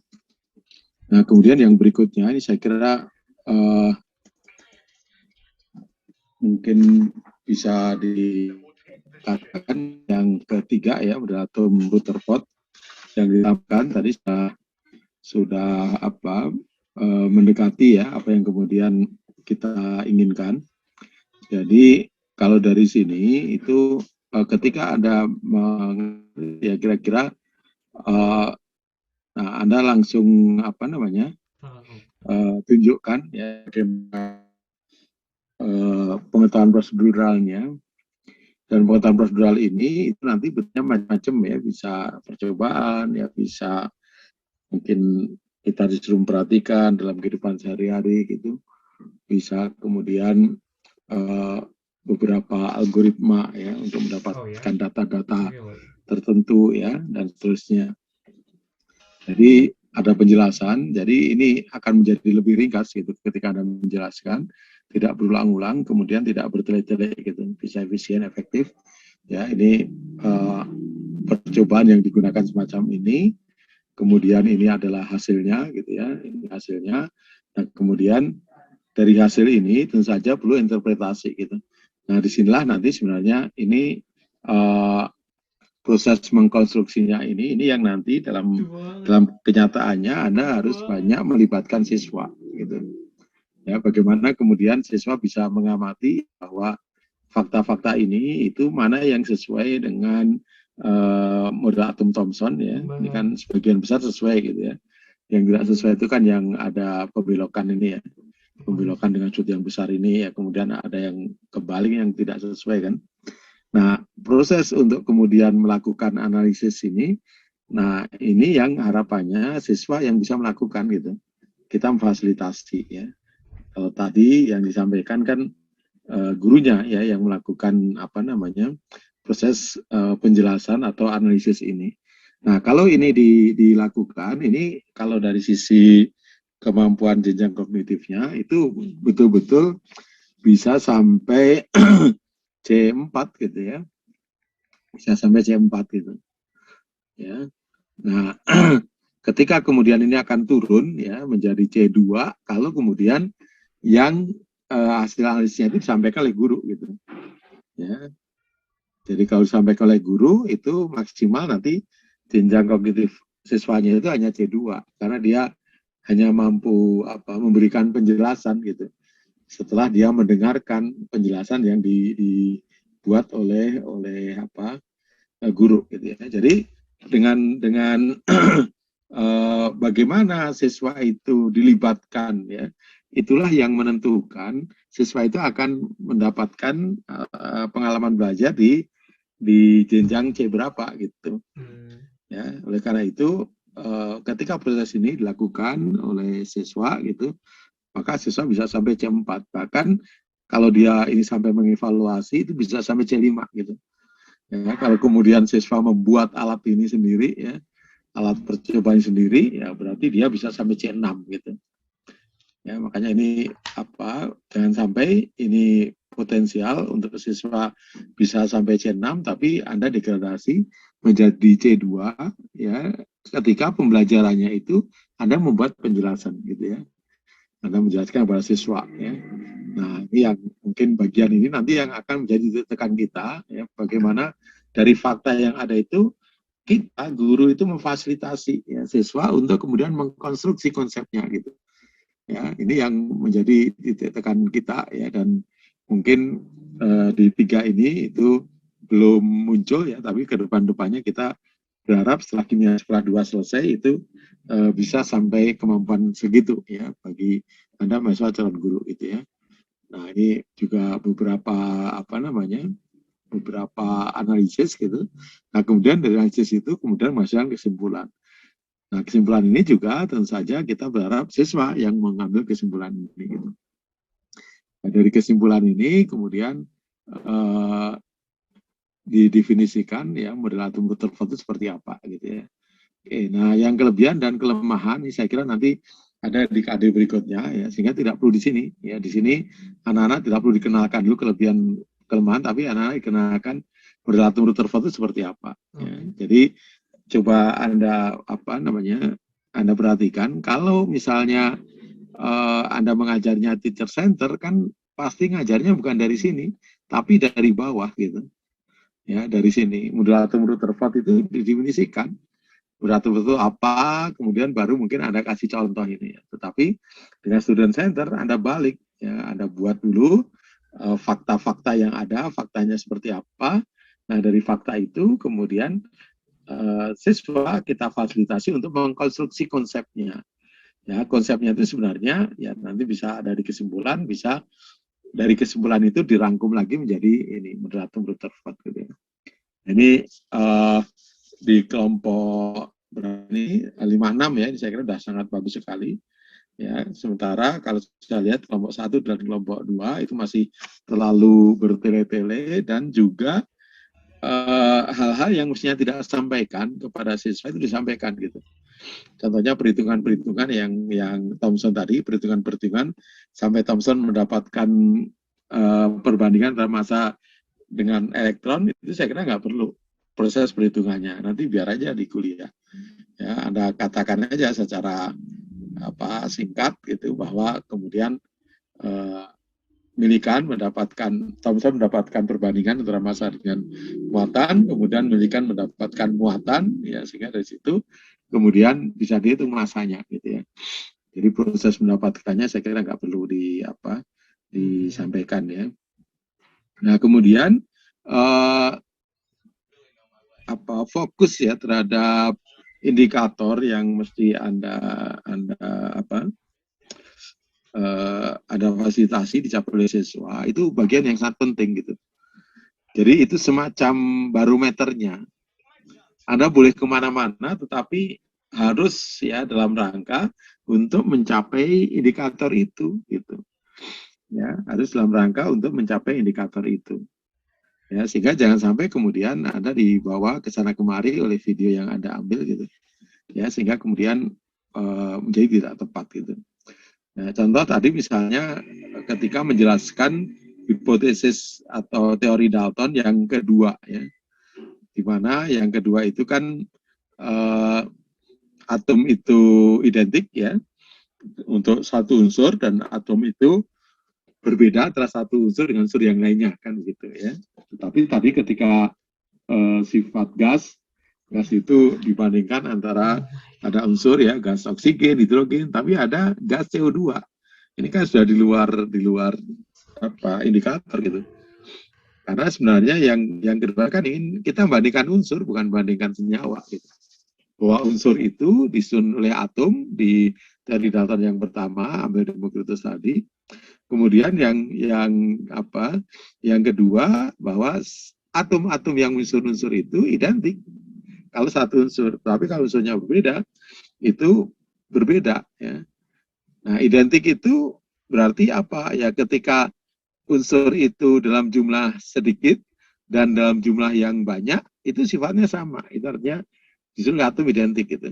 Ya, contoh misalnya besi, ya dalam jumlah sedikit ditarik oleh magnet, dalam jumlah banyak ditarik oleh magnet. Berarti kan sifatnya itu tidak tergantung dari jumlahnya. Ya, jadi besi yang jumlahnya sedikit juga tersusun atas atom besi yang jumlahnya banyak juga tersusun atas oleh atom besi, sehingga memberikan sifat yang sama. Gitu. Ya. Nah, sementara kalau atom unsur yang satu itu berbeda unsur yang lain, tadi misalnya Anda pakai gas hidrogen dengan gas oksigen. Gitu. Ternyata ya ketika lakukan hal yang sama untuk mungkin nyala api ya, untuk menggunakan hidrogen, ada letupan kecil, menggunakan gas oksigen itu, kemudian apinya semakin membesar gitu. Artinya hidrogen dan oksigen itu memiliki sifat yang berbeda. Kenapa hidrogen memiliki sifat yang berbeda? Menurut Dalton karena atom yang menyusun hidrogen itu berbeda dengan atom yang menyusun oksigen gitu. Jadi diarahkan ke konsep-konsep yang ingin kita simpulkan ya oleh anak. Nah ini jangan sampai kehilangan orientasi gitu. Terlalu jauh ke sana kemari padahal tidak mengerucut kepada konsep yang ingin kita ajarkan gitu ya. Nah kemudian yang terakhir ini untuk semuanya ya, ini terkait dengan pengambilan video ya, pengambilan video.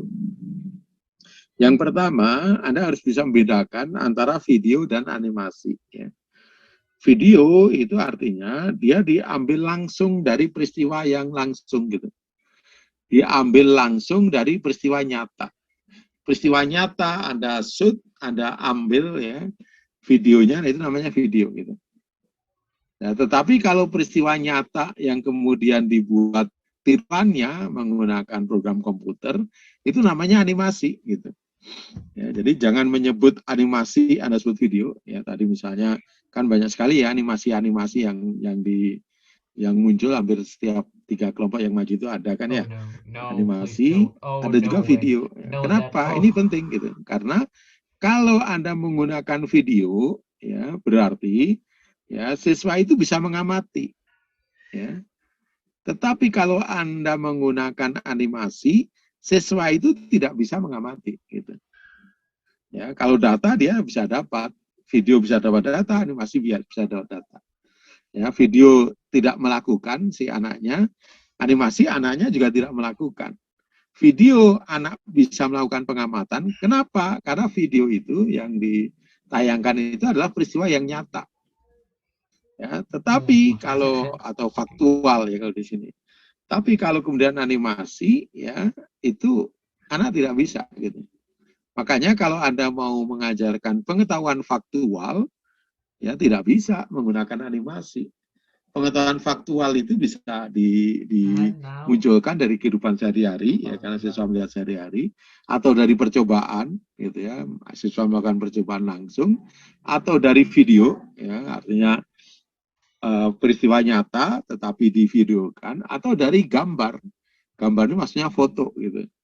Ya, foto itu bisa diamati, kita mengamati bisa gitu. Tapi kalau kemudian gambar ya, gambar dalam artian dilukis oleh tangan, lukisan, nah itu bukan peristiwa nyata gitu.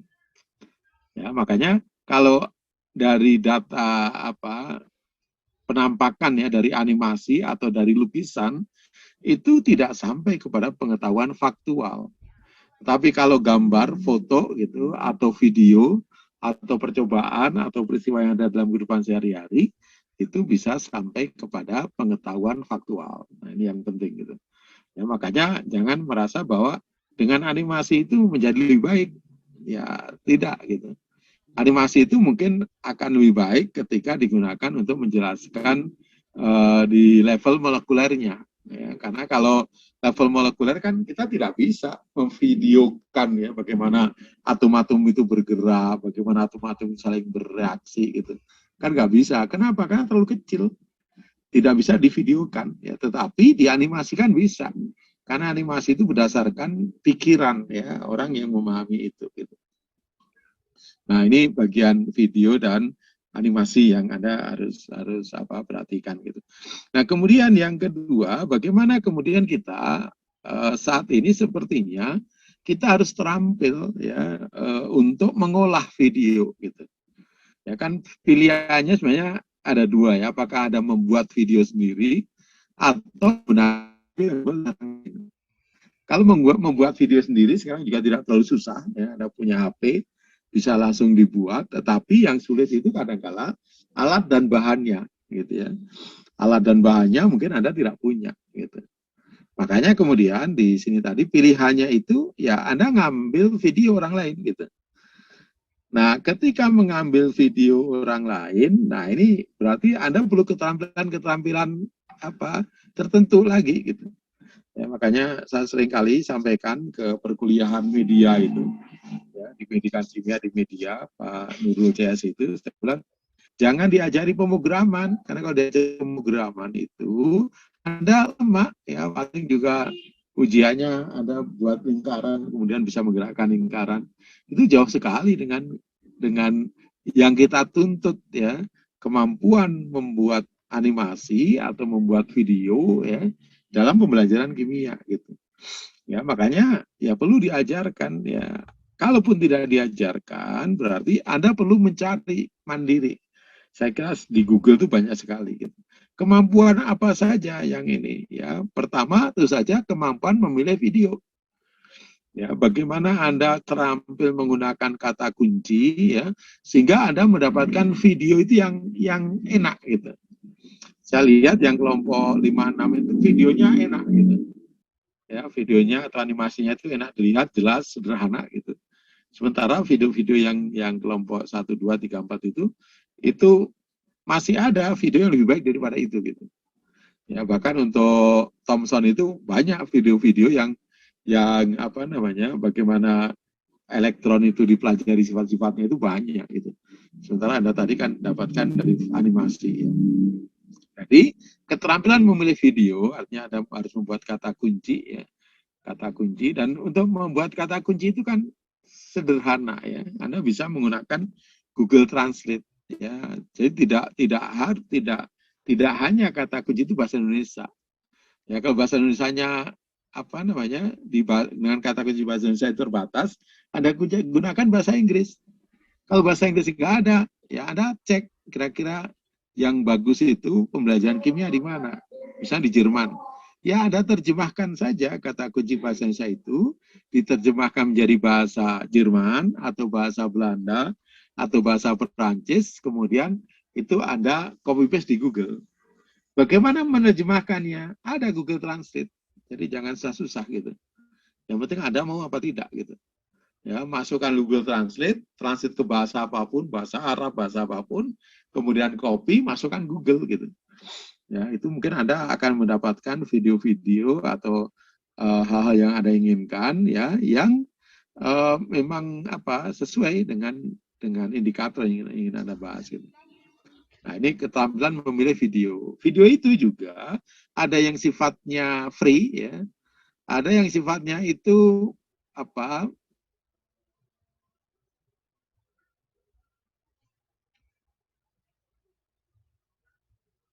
atau bahasa asing yang lain itu Anda dubbing gitu.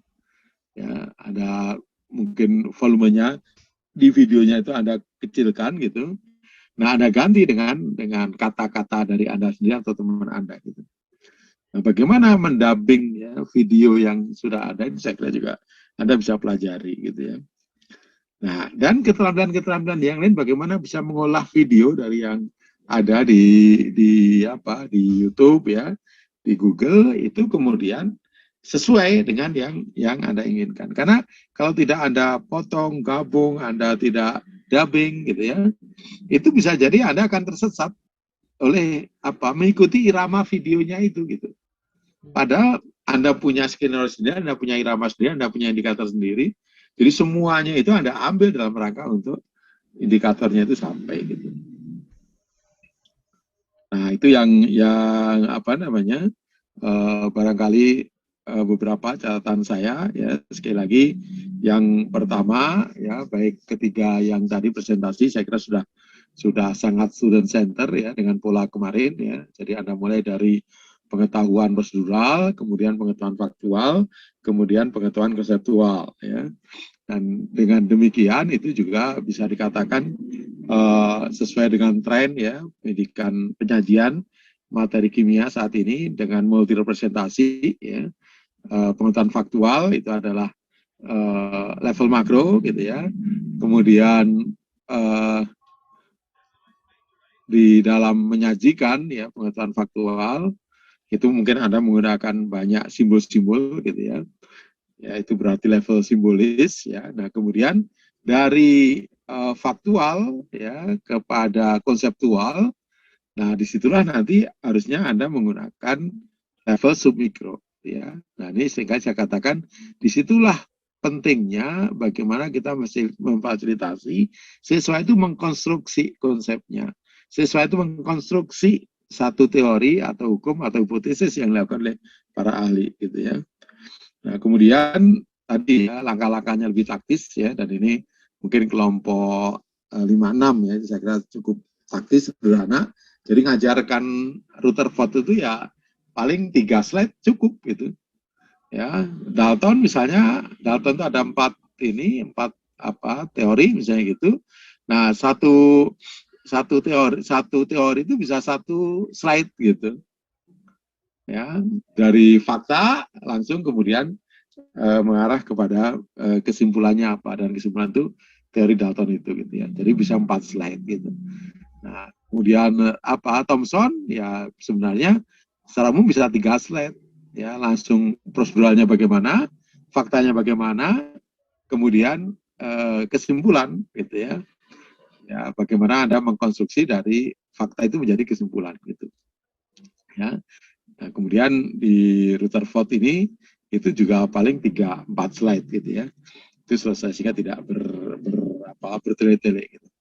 Barangkali ini saudara sekalian yang disampaikan pada kesempatan kali ini sudah terdengar azan ya, mestinya kan Kalau jam 4 dimulai, itu kita selesaikan jam 18.30 ya, tetapi kita cukup saja sampai jam 18, dan mudah-mudahan nanti lebih baik lagi ke depannya. Nah, tugasnya minggu depan ya, yang kelompok 1, 2, 3 ya, kalau masih ada yang mau diperbaiki, itu silahkan diperbaiki ya. Kemudian diganti saja, dimasukkan ke tugas 5 ya. Kemudian kelompok yang model atom Bohr sama mekanika kuantum itu berdasarkan masukan hari ini, itu silahkan diperbaiki ya, nanti kemudian dimasukkan di tugas 5 ya. Jadi untuk minggu depan tugasnya itu semuanya memperbaiki tugas 5 ya, dimasukkan di situ. Yang tugas 5 saat ini yang Anda ganti, Anda hapus gitu, sehingga di situ nanti muncul yang baru semuanya. Oke, saya kira demikian ya, untuk hari ini tidak ada tanya jawab karena waktunya sudah habis. Dan insya Allah kalau ada tanya jawab itu boleh disampaikan di grup WA atau di minggu depan ya. Minggu depan kita lanjutkan untuk yang Bohr dan mekanika kuantum ya. Baik, demikian kita tutup. Assalamualaikum warahmatullahi wabarakatuh. Waalaikumsalam warahmatullahi wabarakatuh. Terima kasih Bapak. Yuk, mangga.